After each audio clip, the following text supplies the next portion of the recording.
मामा आणि मावशी सोबत तर कानाने खूपच मस्ती केली। तर आज आम्हाला जायचं होतं मामाच्या घरी। तर सकाळी मला बॅग भरायची होती, काना झोपला होता, म्हटलं चला तोपर्यंत बॅग भरून घेऊया। बॅग खाली काढली आणि कसलं काही, काना तर उठूनच बसला होता।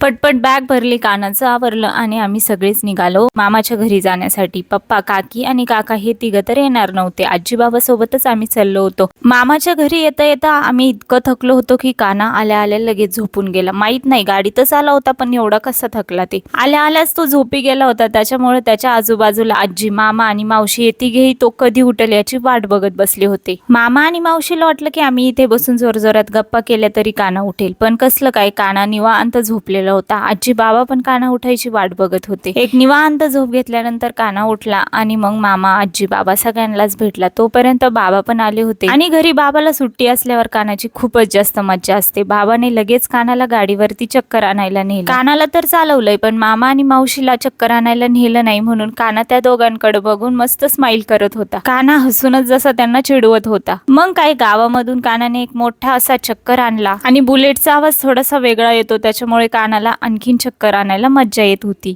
मग काही सगळ्यांनी मिळून संध्याकाळी छान जेवण केलं आणि मावशीच्या अंगावर कानाने फुर्र करून पाणी उडवलं। झोपायच्या पहिले मावशीने आणि मामाने कानाला पूर्ण घरातून एक चक्कर आणला। तर असा होता आजचा आमचा दिवस। चला तर भेटूया नेक्स्ट व्लॉग मध्ये, बाय।